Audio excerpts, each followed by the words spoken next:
The church smelled of lilies and rain-soaked wood.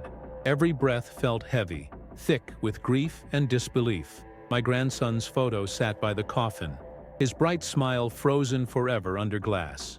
I stared at it, trying to convince myself this was real, that the boy I'd tucked into bed a dozen times, the boy who called me Grandpa Joe, was gone. People cried around me. Neighbors, classmates, a few relatives who hadn't shown up in years. But the two people I needed to see most weren't there. My son, Michael, and his wife, Amber. The pew beside me stayed empty through the prayers, through the priest's words, through the sound of dirt hitting the coffin. When my phone buzzed in my pocket, I thought maybe they were on their way. My hands shook as I pulled it out. The message lit the screen clear as day. "Don't bother us. We're at a party." For a moment I couldn't breathe. My thumb hovered over the screen, my eyes blurring with tears and disbelief. A party, while their son, my grandson, was being buried. My pulse hammered in my ears. I turned the phone face down on my lap, afraid someone might see it. The priest's voice faded. I couldn't hear the hymns anymore. All I saw was her face in my mind. Amber, perfectly composed, perfectly cold. She never wanted to adopt him. I remembered her words years ago when we brought the boy home from the agency. "He's not ours, Joe. He'll never be." I thought she'd softened over time. I wanted to believe that, but as the casket disappeared beneath the earth, the message burned inside me like acid. When the service ended, people came to offer condolences. I nodded, thanked them, but my mind wasn't there. I kept seeing Michael, my son, standing beside her, smiling at that party, pretending their lives were normal. As I walked back to my car under the gray sky, I promised myself something. I would find out what really happened that night, and this time, I wouldn't look away. The house felt wrong the second I opened the door. Too still, too clean, like grief hadn't touched it yet. The air smelled faintly of lemon polish and cold coffee, but there was no warmth in it, no life. His shoes were still by the door, small, scuffed. The laces knotted together the way kids do when they're in a hurry. I walked through the living room, my hand brushing the back of the couch where he used to sit watching those endless cartoons. The TV screen was black now, catching the dull reflection of the window. A few drawings were taped to the fridge, one of him, one of his little brother, and one with all of us together. Amber had drawn an X through the dog's face in the corner. She'd said it was a joke once, but I never laughed. I opened his bedroom door. The air hit me, faintly sweet, like the cheap detergent Amber used on his clothes. The bed was still unmade, the covers wrinkled from the last night he slept in it. His baseball cap was hanging on the bedpost. I sat on the edge of the mattress, feeling the indent where his small body used to be. I remembered the last time I saw him alive. He'd come over for the weekend, quiet but smiling when I made pancakes. He said, "Mom doesn't like when I eat too much sugar." I told him he could have as much as he wanted at my house. He grinned then, that wide, missing tooth grin. The next morning, Amber had called early. Her tone was flat, almost impatient. "He fell," she said. "We're at the hospital." By the time I got there, he was gone. I sat there now, staring at the toy truck on his nightstand, the one I'd given him for his birthday. My throat burned. On the kitchen counter, the police report lay folded where I'd left it. Accidental fall from the stairs. I'd read those words over and over, but I knew stairs didn't bruise a child like that. A faint sound came from outside.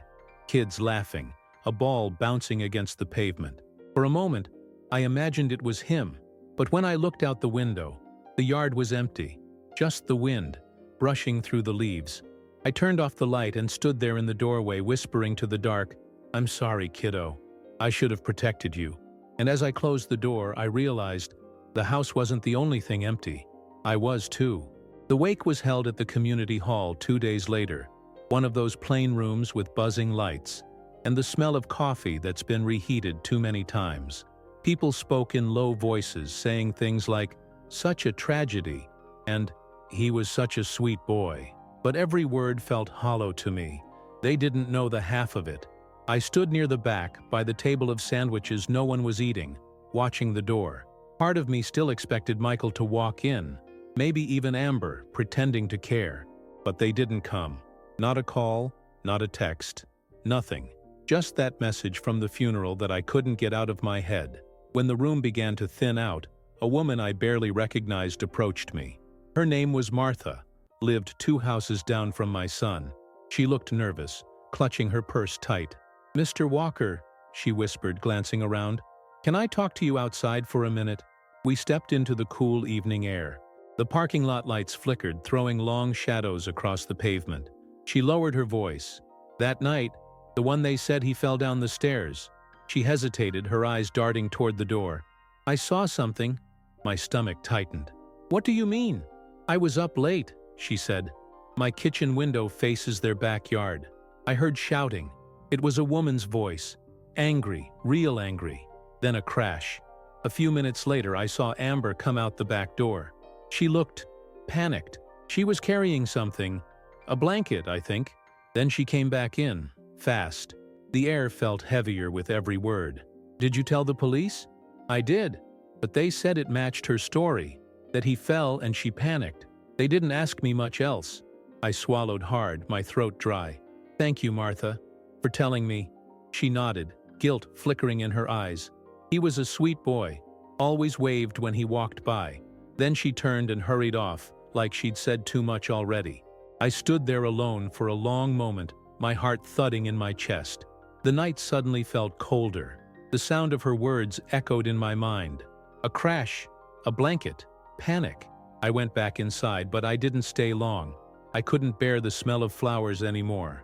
On the drive home, the wipers squeaked across the windshield. The world outside smeared with rain.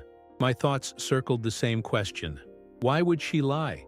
Why would Michael cover for her? When I got home, I sat at the kitchen table, the phone in my hand staring at the screen. I almost called the police again, but what would I say? That a neighbor heard shouting? That I had a gut feeling? I set the phone down and opened my laptop instead.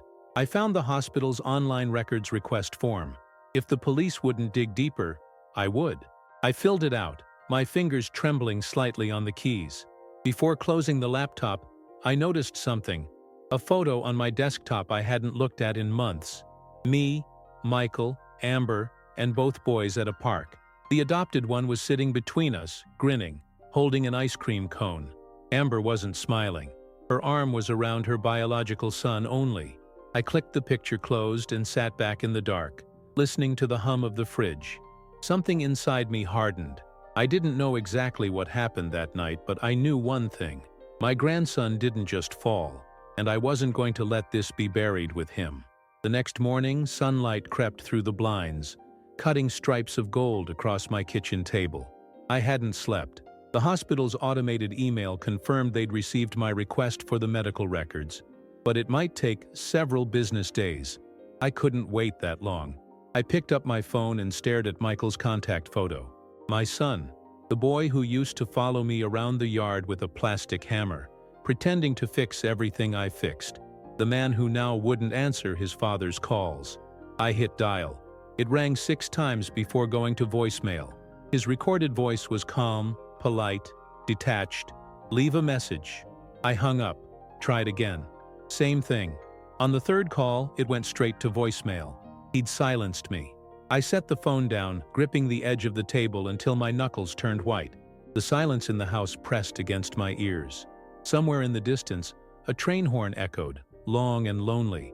I tried to remember the last time Michael had looked me in the eye. It was at Thanksgiving. The adopted boy had knocked over a bowl of cranberry sauce, and Amber snapped, not just annoyed, but vicious. "Can't you do anything right?" she hissed. Michael didn't say a word. He just kept cutting his turkey. Later that night, when I walked the boy to the car, he'd whispered, "Mom doesn't like when I mess things up." He said it so simply, like it was just a fact of life, and I'd said nothing. I told myself it wasn't my place. I didn't want to start a fight with my son. Now, that silence haunted me more than any ghost. I poured myself a cup of coffee I didn't want and opened my old phone messages. Scrolling back through, I found one from the boy, a voice recording from a few months ago. I pressed play. "Hi, Grandpa, it's me. Can I come stay with you for a while? Just for a few days, maybe. I'll bring my homework. Mom said—" The recording cut off. My stomach dropped. I hadn't heard that before. Or maybe I had and just Ignored it. I sat there listening again, trying to hear the rest through the static, but it ended in silence. I pressed my palms against my face. The kitchen clock ticked loud enough to make my head ache. I called Michael one more time. "Son, please, just talk to me. I need to understand what happened. Please." No answer. The next day I drove across town to his house. The yard looked perfect. Trimmed grass, bright flowers by the porch. From the outside it could have been a postcard. I stood there staring at the door, my pulse racing. I rang the bell. Amber opened it, wearing a sundress, her hair done like she was going somewhere nice. She didn't even look surprised to see me. "Joe," she said coolly, crossing her arms, "this isn't a good time." Behind her I saw Michael sitting on the couch, holding their younger boy on his lap, watching cartoons. He looked smaller somehow, shoulders slumped, eyes distant. I stepped forward. "I called you," I said. 3 times.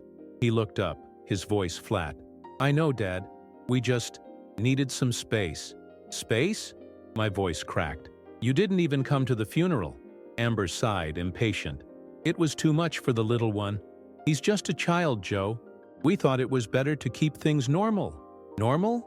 I took a step closer. "Your son is dead." Her eyes flashed cold. "He wasn't mine." Michael flinched. The younger boy looked up from the TV, confused. "Mommy?" he whispered. She smiled at him, soft and fake. "Go back to your show, honey." I stared at her. For a moment, the only sound was the cartoon voices from the TV, laughter that felt cruel in the silence that followed. "Finally," I said quietly, "one day, the truth's going to come out. And when it does, I hope you remember this moment." Amber didn't answer. She just shut the door. I stood there, the sound of the lock sliding into place sharp as a gunshot. Walking back to my car, I didn't feel angry anymore. I felt something colder. Resolve. Whatever it took, I was going to find proof of what they'd done. And this time, no one, not even my own son, was going to stop me. The days after that confrontation dragged like a fever dream. I couldn't sleep. I couldn't eat. Every time I closed my eyes, I saw his face. That boy who used to wait by the window when I came over, waving like my arrival meant something. The silence of my house was unbearable, so I drove, sometimes with no destination, just the sound of the tires and my thoughts eating each other alive. By Friday, I couldn't stand it anymore. The hospital still hadn't sent the records, and my son's silence had turned from cowardice to cruelty. So I decided to go back, not to talk this time, but to see. It was close to 7 when I pulled up outside their house. The sun was setting, painting the neighborhood in long shadows. From the driveway I could hear faint music, something upbeat, wrong for the hour, wrong for the house of a grieving family. Their blinds were open just enough for me to see movement inside. Amber was pouring drinks in the kitchen, a few people laughing around her. Michael was there too, sitting at the dining table, smiling weakly like a man held by invisible strings. Plates of food, half-empty bottles. It wasn't a family in mourning. It was a gathering, a celebration. I felt my chest tighten. I knocked on the door, hard enough that the music faltered for a second. Amber opened it, still holding her glass. Her eyes flicked to the driveway behind me, checking if I'd brought someone. "Joe?" she said with mock surprise. "What are you doing here? I could ask you the same thing." My voice came out low, steady. "Your son's been buried less than a week." She rolled her eyes slightly like I was being dramatic. "We needed a break. Everyone grieves differently." "Grieves?" I looked past her shoulder, saw Michael pretending to busy himself with the stereo, not meeting my gaze. "You call this grieving?" "Please," she said, voice sharp now. "Don't come here trying to judge us. You don't know what it's been like." I stepped inside without asking. The room went quiet. 2 of their friends, neighbors maybe, looked down awkwardly at their drinks. The air smelled of cologne, alcohol, and something faintly sweet, perfume masking guilt. Michael turned, his face pale. "Dad, maybe you should go." "Not until I hear you say it," I said. "Tell me this is how you honor your son." His jaw clenched. He didn't speak. Amber sighed and put her glass down. "Look, Joe," she said. "He was your idea, remember? The adoption? We never should have done it. It tore this family apart. Maybe now we can start over." The room went silent. I heard the faint buzz of the refrigerator, the ticking of the kitchen clock, and the rush of blood in my ears. "Start over?" I repeated, my voice shaking. "That boy loved you. He trusted you." She gave a dry laugh, then took a step closer, her perfume heavy in the air. "You always saw what you wanted to see. You didn't live here. You didn't deal with him every day. You don't know what it's like to raise someone else's mistake." Michael flinched like he'd been hit. I looked at him, my son standing there like a ghost in his own house. "Say something," I whispered. "Please." He looked down. "Dad, just go home." For a moment everything in me went still. The laughter from the kitchen, the clinking glasses, even the music, all of it blurred behind a dull roar inside my skull. I turned toward the door, but before leaving I looked back at Amber. "You might fool him," I said softly, "but not me. Something happened that night, and I'm going to find out what, no matter what it costs." Her smile faltered just for a second. That was enough. I walked out into the night air, shaking, gripping the car door to steady myself. The porch light glowed yellow, catching the reflection of something in the window. Their younger boy watching me, half hidden behind the curtain. He lifted his hand, almost like a wave. But his eyes weren't curious. They were scared. I drove off without turning on the radio, without looking back. The road ahead blurred in the dark, but I knew where I was heading. The hospital. If they wouldn't send the records, I'd get them myself. Because now, I wasn't chasing grief anymore. I was chasing the truth. The hospital corridors always smelled the same. Antiseptic and fear. I hadn't been there since the day they told me he was gone. As I walked through the lobby, the sound of my shoes against the tile echoed too loud, too sharp. The woman at the reception desk looked up with a practiced smile that faded when she saw my face. Grief leaves a mark on a man. It makes strangers soften their voices without realizing why. I explained I was there for my grandson's records. She nodded, typing something into her computer before saying, "Those take time to process." I leaned forward slightly, lowering my voice. "He died here. I'm not leaving without understanding why." There was something in the way I said it, the weight behind the words, that made her pause. She glanced around, then motioned toward the hallway. "Third floor, pediatrics. Ask for Dr. Larson. He was on duty that night." Dr. Larson was a tall man with gray hair and tired eyes that looked like they'd seen too much. He remembered me right away. "Mr. Walker," he said, shaking my hand carefully. "I'm sorry for your loss." His voice was genuine, not the rehearsed tone most people use around the grieving. I told him I just wanted to understand. Not to blame, not to argue, just to know. He hesitated, then sighed, motioning for me to follow him into his office. He closed the door behind us and lowered his voice. "Officially, the report says accidental trauma, a fall from the stairs." He opened a folder and spread a few sheets across his desk. "But there were inconsistencies." He tapped one of the papers. "Bruises on his upper arms, shaped like fingers. He also had an older fracture in his wrist, partially healed. It suggested repeated strain or handling." My stomach turned cold. "You mean someone grabbed him?" Larson nodded slowly. "It's not uncommon for children to get hurt during play or falls. But these marks..." He hesitated. "They didn't look accidental to me. I mentioned it in my notes, but the police accepted the family's version of events. There wasn't enough to prove otherwise." He looked at me, sympathy softening his features. "I'm sorry. Sometimes the truth dies with the paperwork." I stared at the file, my throat tight. "Can I get copies of those notes?" He hesitated again, glancing toward the door, then slid a few pages into a manila envelope. "You didn't get these from me," he said quietly. "But I couldn't live with myself if I didn't let you see them." I took the envelope like it was something fragile, like holding it too tightly might break the world open. As I walked out, the weight of it pressed against my chest. In the hallway, I passed a nurse arranging flowers at the reception counter. The smell hit me. Lilies. The same scent from the funeral.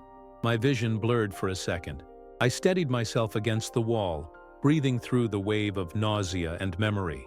When I got outside, the air felt too bright, too loud. I sat in my truck, staring at the folder on the passenger seat. For a long time, I didn't start the engine. I just sat there, watching people go in and out of the hospital. Families holding balloons, a couple laughing, a man hugging his wife. Life kept moving, indifferent to the hole in mine. Then I opened the envelope. The photos were clinical, black and white, but they screamed louder than any sound I'd ever heard. The bruises were small but deliberate, symmetrical, controlled. Someone had hurt that boy, and not just once. My hands shook as I turned the pages, my vision tunneling. Every word confirmed what my gut already knew. This wasn't an accident. It was something far uglier. By the time I got home, night had fallen. I sat at my kitchen table under the yellow light, the papers spread out before me. The hum of the refrigerator filled the silence like a heartbeat. I picked up my phone, hovering over Michael's number. But I didn't call. Not yet. He'd lied to me, or worse, looked the other way. I needed proof so undeniable that even he couldn't hide from it. I placed the documents back in the envelope, sealed it, and slid it into the drawer beside my old revolver, the one I hadn't touched in years. For a long time I just stared at the drawer, hearing his laughter echo faintly in my head. Then I whispered to the empty kitchen, my voice low and steady. "They can bury the truth, but I'll dig it back up." The next morning I drove to Lincoln Elementary. The schoolyard looked smaller than I remembered. Faded hopscotch lines, a half-deflated basketball rolling lazily across the asphalt. The kind of place that should have been filled with laughter, not ghosts. I parked by the curb, watching the kids file inside with their backpacks bouncing. For a moment I saw him among them, his messy hair, his shy little smile. But when I blinked, he was gone. Inside, the office smelled of paper and disinfectant. A young woman at the front desk looked up politely, asking if I needed help. I told her I was the grandfather of Daniel Walker, my grandson, and that I needed to speak with his teacher. Her expression softened instantly. "Of course," she said quietly, dialing an extension. "Miss Turner will be right out." The name hit me. I remembered her from the photos he'd shown me, the teacher he always talked about. When she appeared, Miss Turner looked like she hadn't slept in days. Her eyes were puffy, her voice gentle but tired. "Mr. Walker," she said, shaking my hand. "I'm so sorry. Daniel he was special." The words almost broke her. I nodded, unable to speak, and followed her to an empty classroom. The smell of crayons and chalk dust lingered in the air. His desk was still there, near the window. A small blue notebook sat on top of it. "He was a bright kid," she said, sitting down slowly. "Quiet, but always thinking. He loved to draw. Sometimes he'd stay in during recess just to talk." She hesitated, looking at me carefully. "He mentioned you often. Said you made the best pancakes." That made me smile, but it was a smile that hurt. She opened the drawer of her desk and took out a folded piece of paper. "There's something I think you should have. I found this in his notebook the day after. It happened. It wasn't addressed to anyone, but I think he meant for someone to read it." She handed it to me like it was glass. I unfolded it slowly. The handwriting was shaky, uneven, a child's scrawl. "I think my mom wants me gone. I don't know what I did wrong. Dad doesn't talk to me anymore. I try to be good, but she gets mad anyway. Grandpa says good things happen to good people. Maybe I just have to wait." I didn't realize I was crying until the ink started to blur under the drops. I pressed the paper to my chest, closing my eyes. The room felt like it was closing in on me. Miss Turner reached across the desk and placed her hand gently on mine. "I told the counselor about it," she said softly. "They called his parents, but she said he was just acting out, looking for attention. They didn't follow up." My voice came out rough. "You think she hurt him?" Miss Turner hesitated, then nodded slowly. "I think she wanted him gone. You could see it in her eyes when she came here. Cold, detached, like she didn't want to be reminded he existed." The anger that surged through me wasn't loud.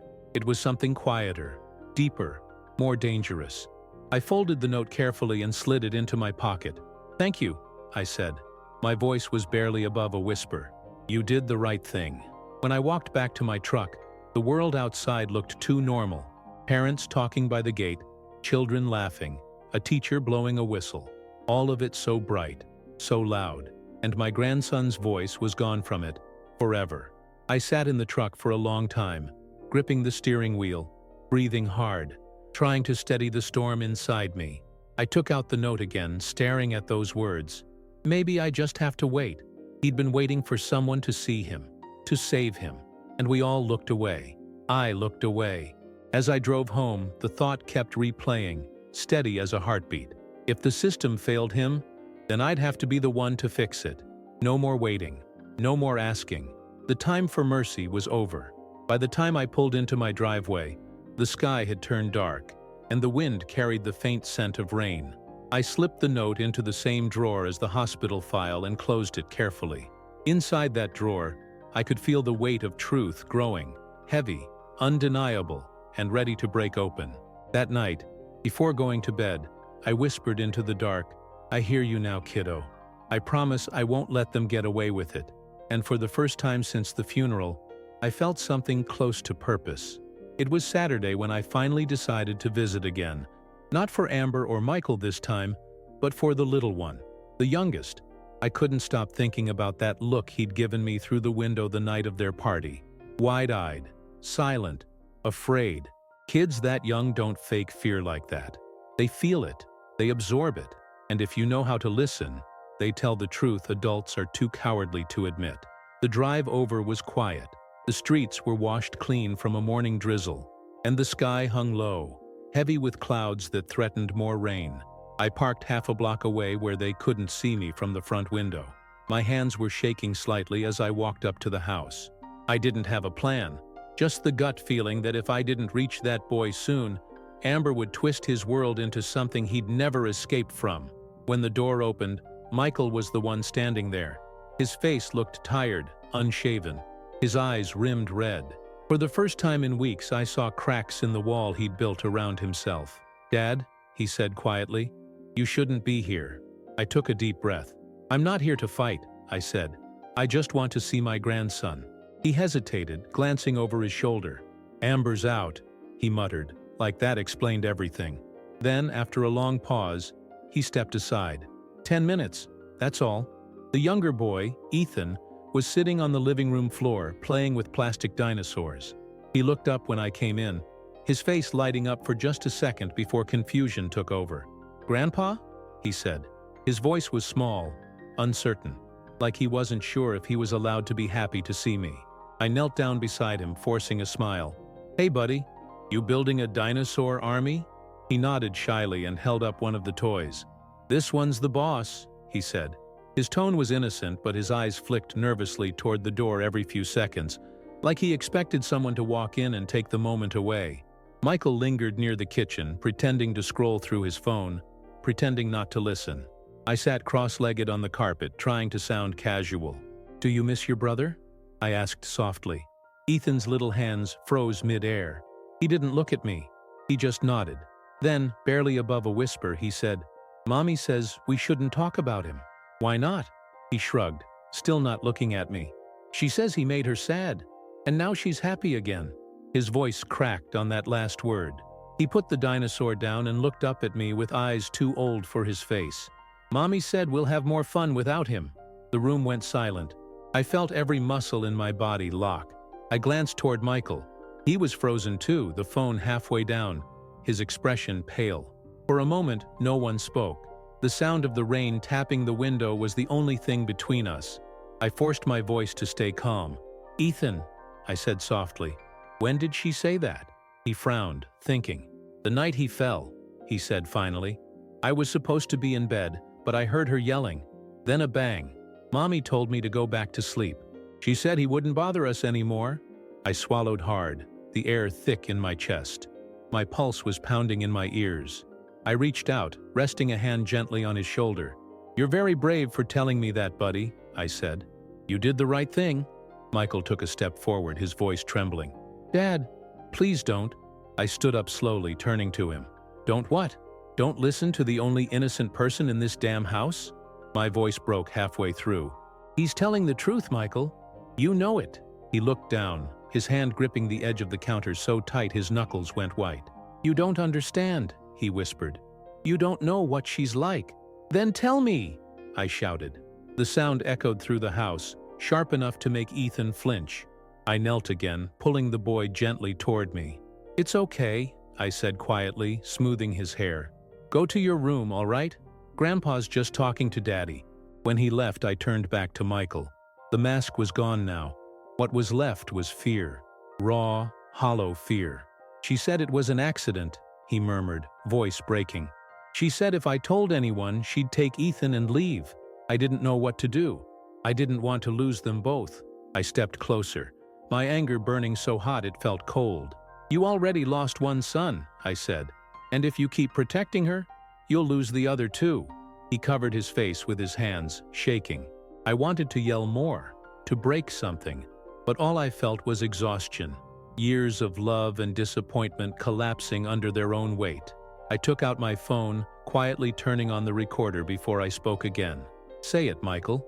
Tell me exactly what happened that night. He looked up, tears streaking his face. For a long time he didn't speak. Then, finally, he whispered, I heard them fighting. I was in the garage. She screamed at him, said she was tired of pretending. There was a crash.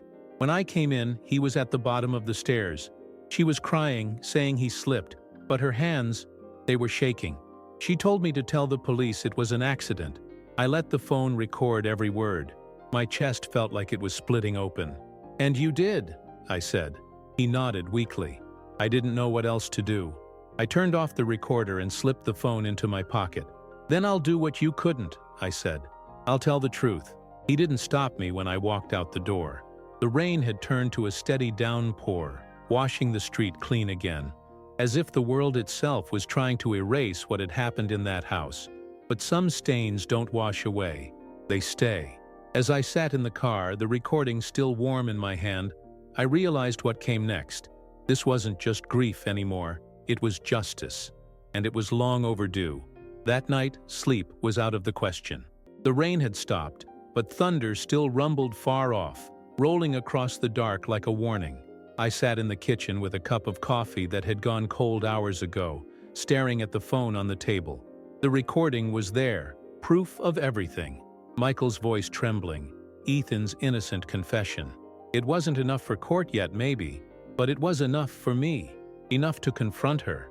I must have played that recording 20 times, each replay cutting deeper than the last. Every word was a wound I couldn't ignore. By sunrise, I'd made up my mind. I printed copies of the hospital file, tucked Daniel's note from school into my jacket pocket, and drove to their house. I wasn't sure what I was going to say, or what I might do if she pushed me too far. But I knew one thing for certain. I wasn't leaving until I saw the truth break across her perfect face. The house was quiet when I got there. Michael's truck was gone, probably at work. Amber opened the door in her robe, holding a mug of coffee, her hair tied back neatly. She looked at me with that same flat expression she always wore, like nothing could touch her. Joe, she sighed, this is getting ridiculous. You can't keep showing up here. I stepped forward, the cold morning air curling between us. We're past polite visits, Amber. I know what happened. She blinked, slow and steady, the corner of her lip twitching upward. You really need to stop with these accusations. It's not healthy. I pulled my phone from my jacket and pressed play. Michael's voice filled the air, broken, scared, undeniable.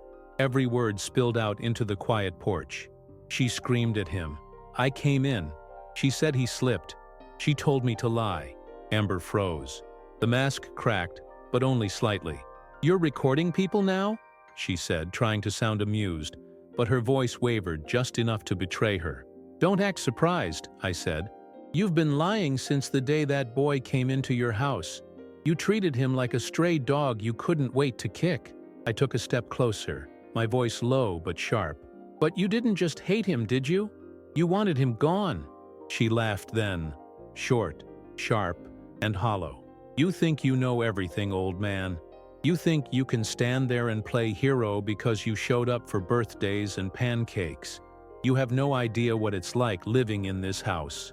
You're right, I said, because if I had, maybe he'd still be alive. Something flickered in her eyes. Not guilt, not yet, but anger, the kind that comes from being cornered. You can't prove anything, she hissed. I opened my jacket, pulled out the folded hospital records and tossed them onto the porch table. These say otherwise. The bruises weren't from a fall.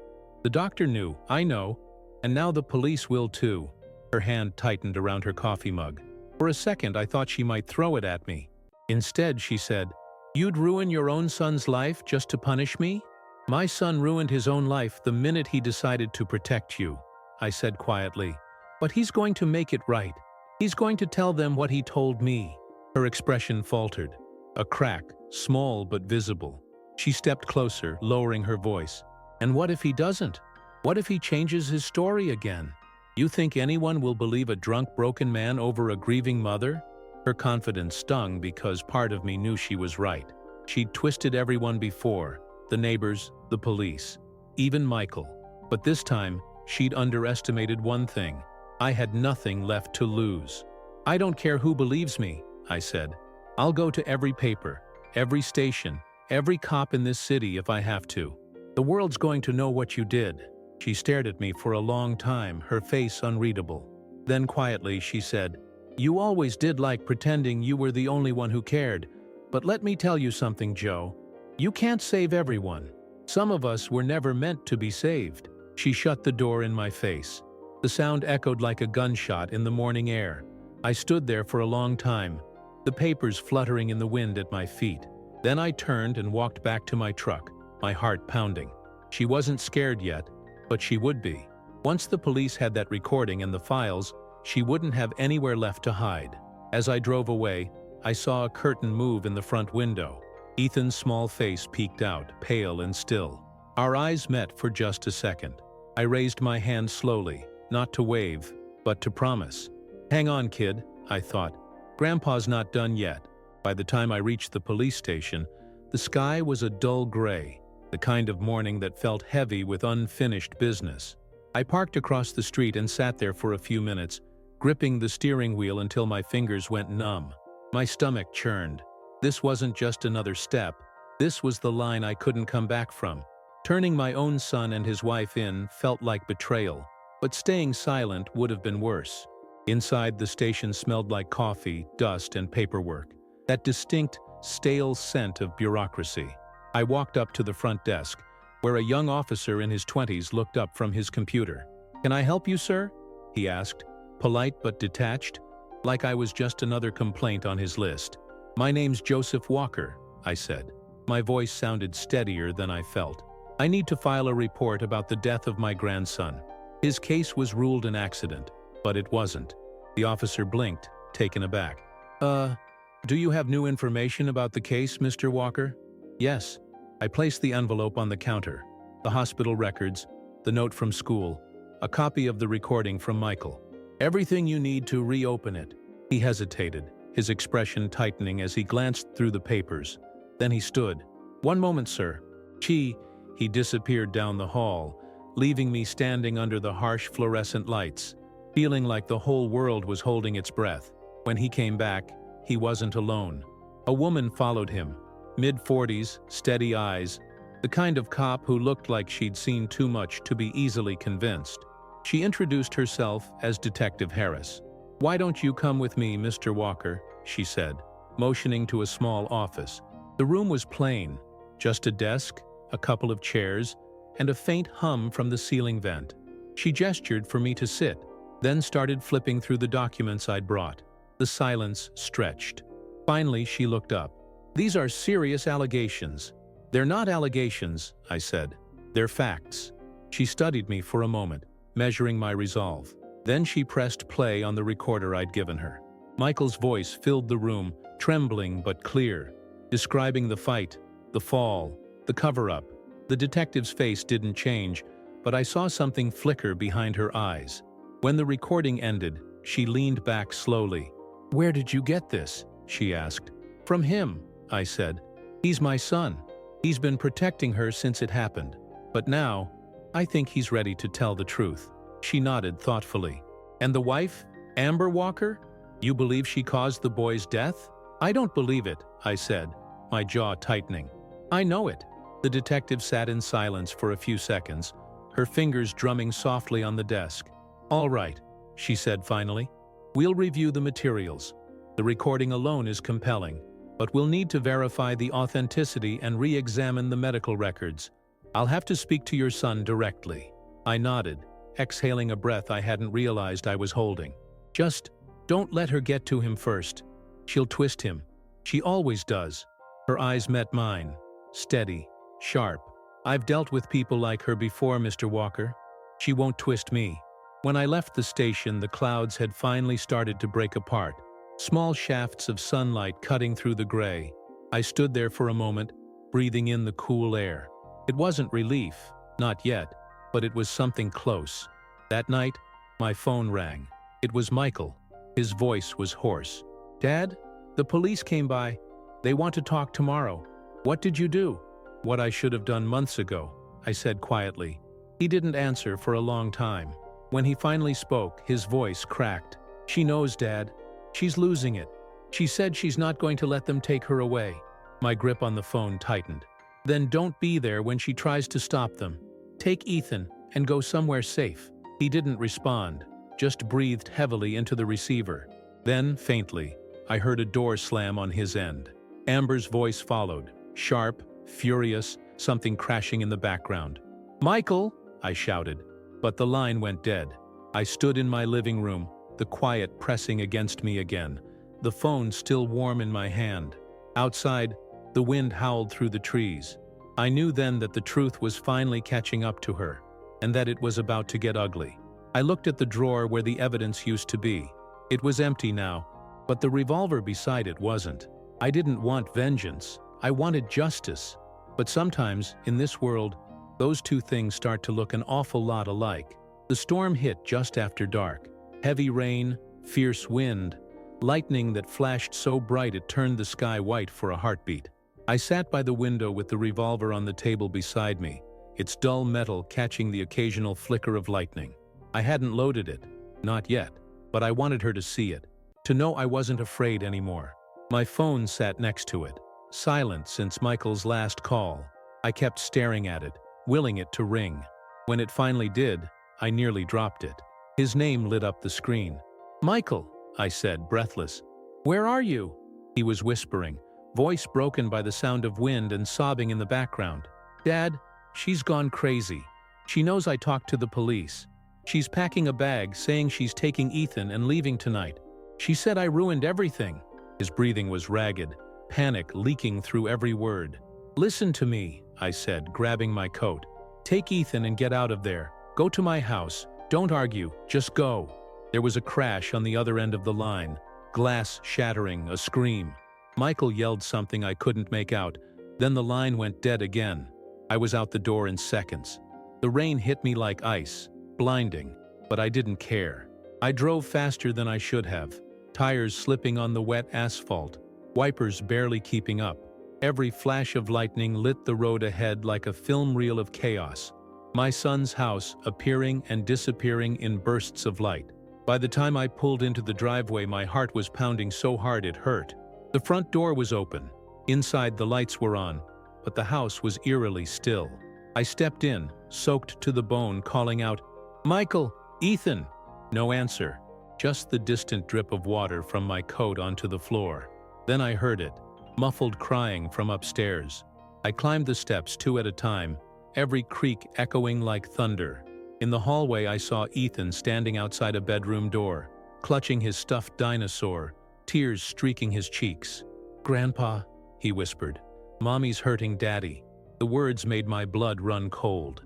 I pushed the door open.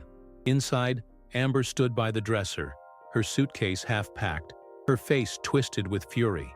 Michael was slumped against the wall, a red mark on his face where she'd struck him with something. Maybe the lamp that lay shattered at her feet. When she saw me, her eyes widened. "You shouldn't be here," she hissed. "This is none of your business." "Like hell it isn't," I said, stepping between her and my son. "It became my business the moment you killed that boy." Her jaw clenched, her eyes flicking toward Ethan in the doorway. "Watch your mouth. You don't know what you're talking about." Michael groaned, trying to get to his feet. "Amber, stop," he said weakly.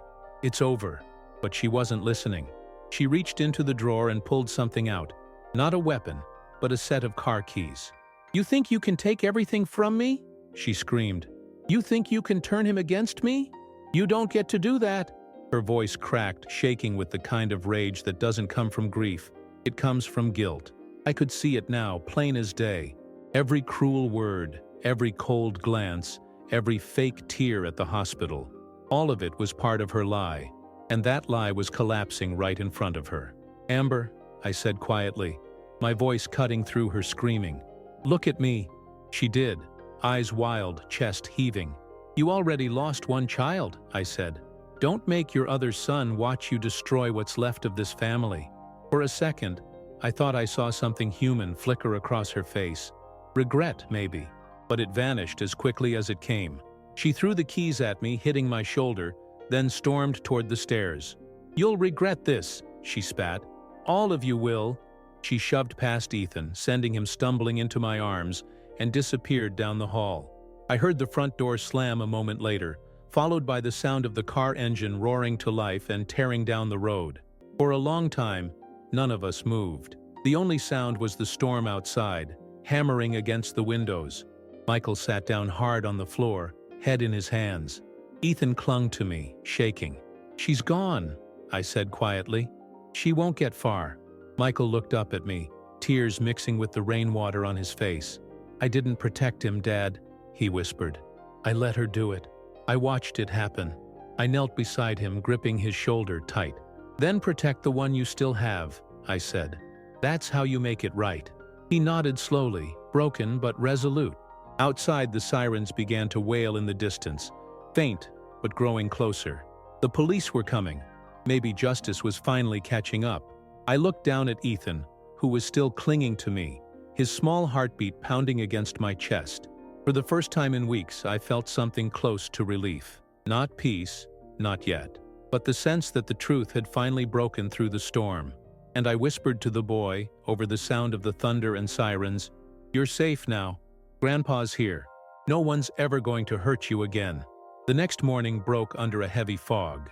The air hung thick, muffling every sound, as if the world itself was holding its breath. I hadn't slept. None of us had. Michael sat at the kitchen table, staring blankly at the cold coffee in front of him.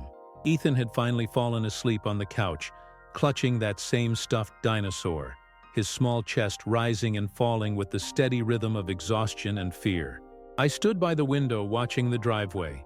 Every few minutes, a car would pass, its headlights slicing through the mist. Then I saw them, two black and white cruisers rolling slowly to a stop outside the house. Blue and red lights cut through the fog, flashing across the siding like silent lightning. It was time. When the knock came, Michael didn't move. He just looked at me, hollow-eyed. "She's really going to jail, isn't she?" he asked. His voice was flat, fragile. "She made her choices," I said quietly. "Now she gets to live with them." He nodded once, barely, and went to wake Ethan. I opened the door. Two officers stood there, rain jackets glistening with dew. Behind them, Detective Harris approached, her expression firm but not unkind. "Mr. Walker," she said with a curt nod, "we have an arrest warrant for Amber Walker. We understand she may have fled the residence last night." "She did," I said. "Took off in her car around 10. Headed east, I think." The detective's radio crackled. A voice on the other end spoke fast, urgent. Harris listened, then looked up. "We've got her," she said. "Pulled her over near the interstate an hour ago. She resisted arrest." She paused, her tone softening just a little. "She's in custody now." Michael sank back against the wall, exhaling a sound that was half sob, half relief. His hands trembled as he covered his face. I stepped forward, placing a steady hand on his shoulder. "It's over," I said. "She can't hurt anyone else now." The detective gave me a brief, knowing look. "Your statement, and your son's, will make this stick," she said. "I've seen a lot of cases like this go sideways. People retract, recant, lose their nerve. Don't let that happen here. That boy deserves the truth to stay standing." I nodded. "He'll have it, I promise." After they left, the house felt impossibly quiet again. Michael sat at the table, tears running silently down his face. "I loved her," he said, voice trembling. "God help me, I still do. But every time I close my eyes, all I see is his face at the bottom of those stairs." I pulled out a chair and sat across from him. "Then remember that," I said. "Remember what your silence cost, and never forget what it almost cost your other son." He nodded slowly, wiping his face with the back of his hand. For a while we just sat there, listening to the faint hum of the refrigerator and the soft patter of rain outside. The kind of silence that comes after a storm, fragile, uneasy, but real. By afternoon, the news had already spread. I saw it on TV. Local woman arrested in connection with child's death. They showed Amber's mugshot. Her eyes were defiant, unrepentant, but I could see the crack in her armor now. The camera didn't hide it. The faint tremor in her jaw, the way her gaze drifted, searching for control she no longer had. Ethan wandered into the living room while I was watching. He looked up at the screen, then at me. "Mommy's in trouble?" he asked quietly. I turned off the TV. "She's going away for a while," I said gently. "But it's okay, buddy. You're safe now." He crawled into my lap, resting his head against my chest. "I miss Danny," he murmured. I held him tighter. "I do too, kiddo. Every single day."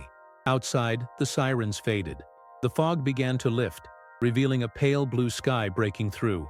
For the first time in months, I felt the weight in my chest begin to ease.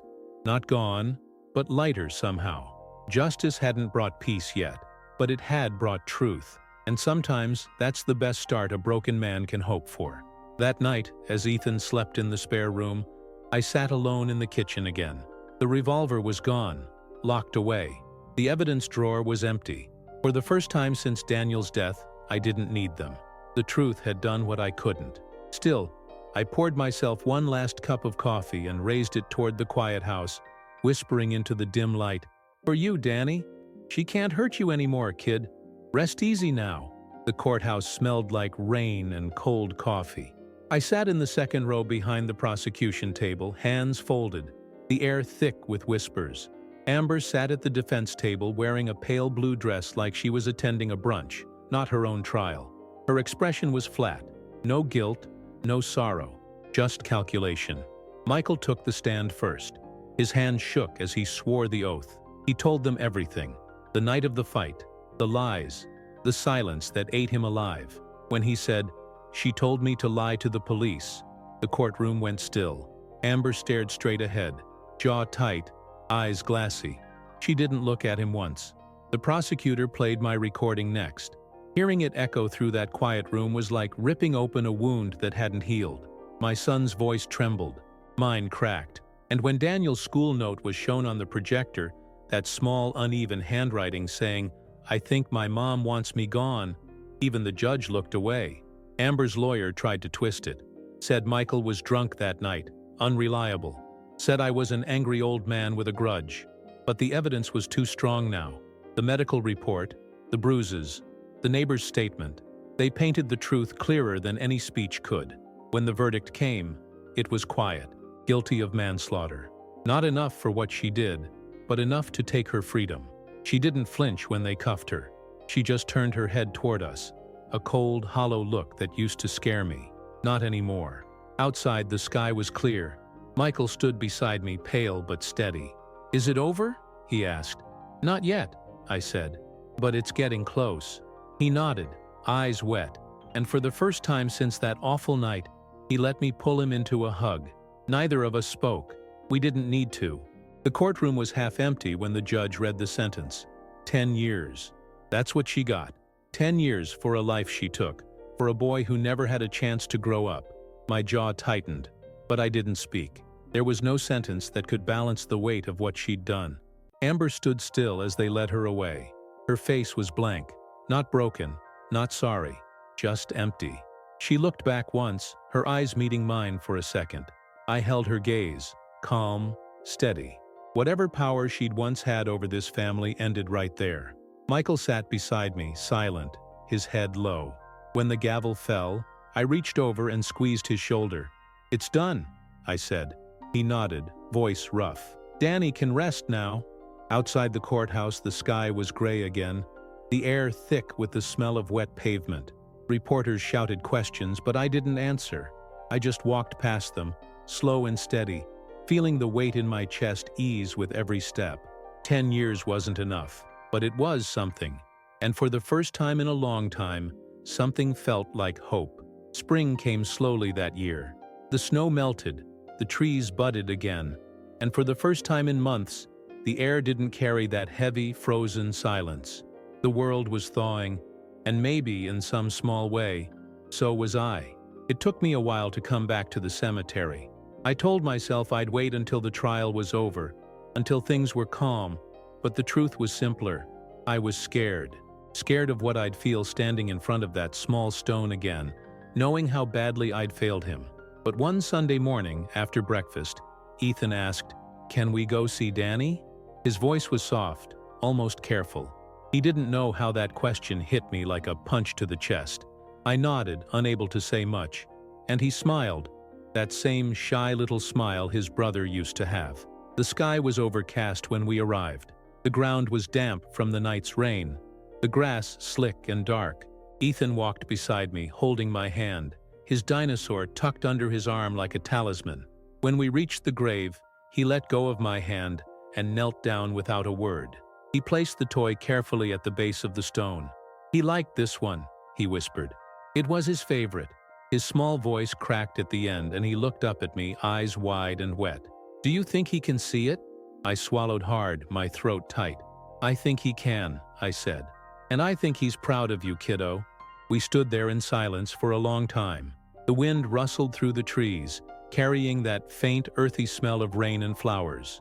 It wasn't peaceful exactly, more like the quiet that follows a storm when everything's still heavy, but alive again.